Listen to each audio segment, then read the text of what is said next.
So real celibacy or Brahmacharya, it's in the mind. It's purity of mind. It doesn't have anything to do with the body. Just because if you cut your penis off, you could be still super impure because of the lust in your mind. Or, okay, let's do the other side now.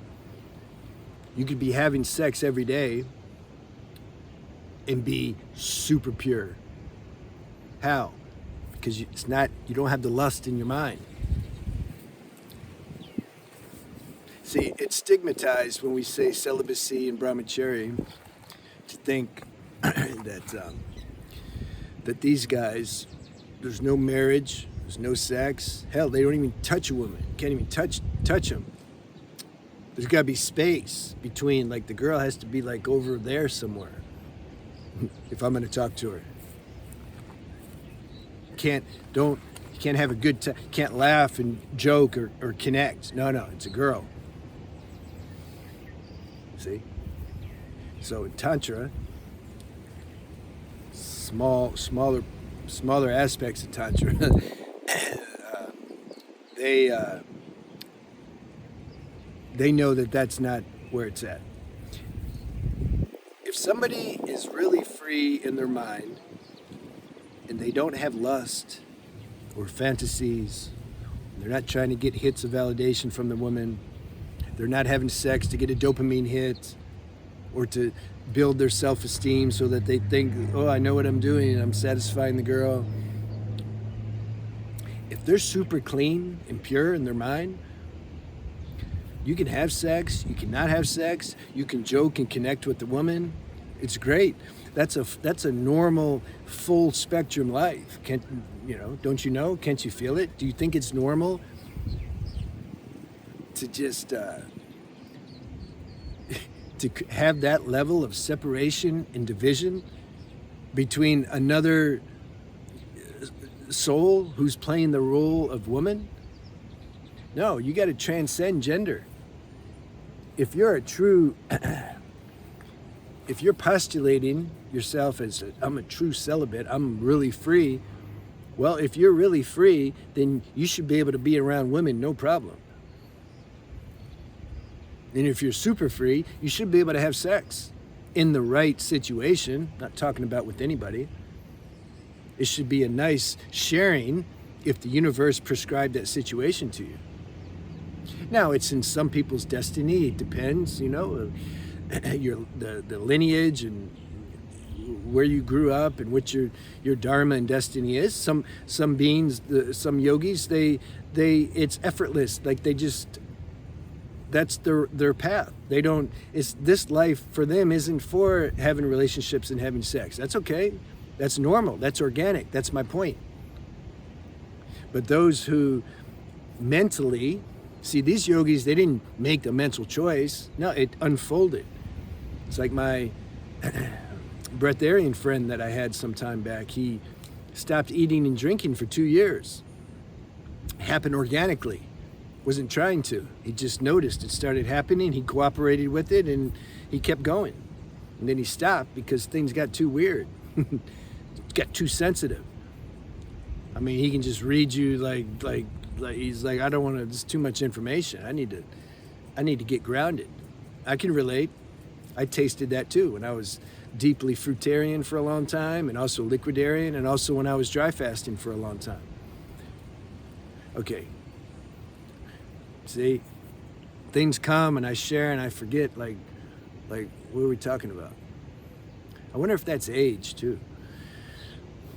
Or I just don't hold on to stuff. Like I don't have an agenda. I come out here with the title, that's it.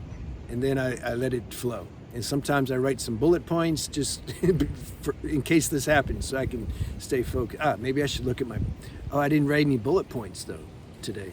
Some titles I don't write bullet points. So we were talking about celibacy. Oh yeah, okay, see, I remember. Those who make some mental decision, see, that was the point. That's why I was talking about my friend and the breath there, it just happened organic. Some of these yogis, they're celibate, but it happens organic. a lot of yogis, a lot of priests, a lot of people I met in ashrams, it's not organic. It's their mind making a decision like, this is the best thing to do. I want to be one with God, and so I'm going to do this. I'm going to be celibate. And then they end up later doing something super perverted, or they're just restless as hell because the energy's not transmuted. Why? Because they still have desires. They need to go to a brothel or something, get that stuff out, and then maybe they'll be in a better position to be done with these things, you know.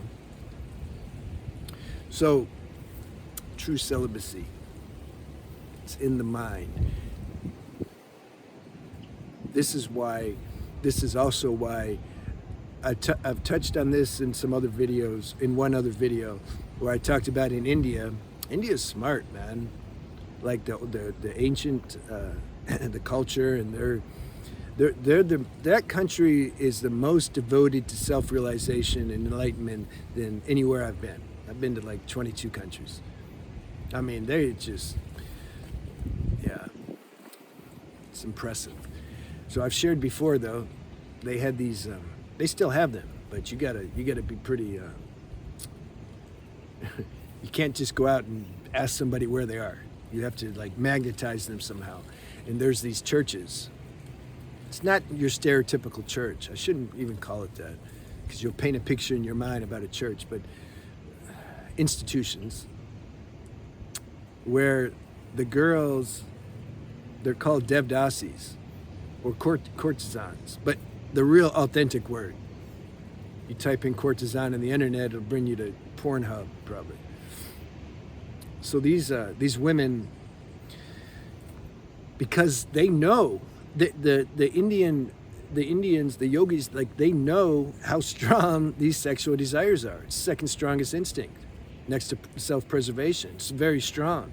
You can't just say, okay, I'm just not going to do it anymore. Yeah, that's what I keep trying to tell a lot of you that leave comments like, oh no, I relapsed again. Yeah, do you know what you're doing? I mean, do you know what you're trying to transcend and overcome here? You're not just stopping drinking, Diet Coke. So they had these places where the girls, it was their natural destiny. They're not everybody is cut out for the same work, the same job. That's why they had career counselors. But I think they're a waste of time, because again, they're trying to find your career using a test, a mental test. Like, you can't do that. That's what I did. I tried to find that and ended up in the Marine Corps. So yeah, bad choice. So everyone has kind of their destiny and their part to play. That gets unfolded as we live life. These girls, their sex center is very active. Some beings are more sexual than others. Yeah, have you noticed? I was with a Colombian, that's all she wanted to do. So these beings, they are used to help guys overcome and transcend their sexual desires, so that then their spiritual practice and yoga practice can be more efficient. That's why the guys don't come to them just to get laid. No, they come there, they're both high level, the guys and the girls. They're like yogis in training. Okay? Girls are yoginis, very high level yoginis. They're not in training. You can't be in training to help the guys who are in training. So these are established yoginis, and they have sex, and first, you don't have sex the first day. You get, it's ants. You sit in front of each other, you start to absorb and exchange male-female energy in steps. Maybe after a month or two, depending if the guy's ready, then that's the last thing they do. They have sex. And they're working out all these desires and this lust. So he's sitting, the girl and the guy, maybe they touch a little bit, they're holding hands, they're looking into each other's eyes. Then the guy starts to be aware of how that activates him. Is it unity in the heart that he's feeling, or is it more like damn girl, like let's do it? You see, they start looking at that stuff. It's coming up so that it can be transcended and dissolved. Most people, they just act out their instincts. It's how girls get date raped. They start teasing the guy, and the guy loses control, and you know. So these two beings, they're consciously entering into a situation where they want to transcend and transform their lower nature, the guy. It's high level, man. So you go through that, then maybe you'll be qualified and ready to be so-called celibate or Brahmacharya. But you don't even label it as that. You don't even think of it as you're doing that. It's an unfolding. I'm also Brahmacharya and celibate, you can say. If I have to put a label on it, put a label on my head, celibate. But I don't even think anything about it. It's very natural. It's unfolding. I'm not even thinking about it. And at the same time, because sometimes people ask me, like, are you gonna have sex anymore? I'm not having sex now. I haven't had any in, I don't know, it's been 4 years, 3 years or something. Will I have it again? It's up to the universe. I'm not thinking about it. I have no personal desire for it. That's my point. If the universe wants to orchestrate some situation for its purposes, and then have me and a girl kind of play that role, okay, whatever. I'm not going to fight the universe. Will I enjoy? Of course. I'll also enjoy if I don't do it, if it doesn't happen. That's freedom. So I hope that helped a little bit. I know some people, they're very identified with labels. No, that's not celibacy. That's cool. That's cool. Be celibate then. And don't do anything if you want. Try that out. See how it works for you. If it works good, good. It's all about like what works. What works in the realest sense though. See, I'm about that. Not what works today, but then maybe tomorrow, I don't know, I change my mind. No, what's the real organic working? It's purity. Purity. And that takes time. You can't become free over lust overnight, especially when it's in the mind. The mind, mental habits, deepest habits, hardest to overcome. Physical habits is more easy. When we're talking about the psyche, man, it's been there for centuries. Like, can't just stop that overnight. And not burn or roast the seeds. It's like the seeds of the habit are in the mind. How are you going to roast them? Grace. Go see my spiritual channel, Spiritual Renaissance. I'm looking for people to bring them there. This is why I'm starting to make videos more now on how semen retention relates to spirituality, the interrelationship between the two. Have a good day.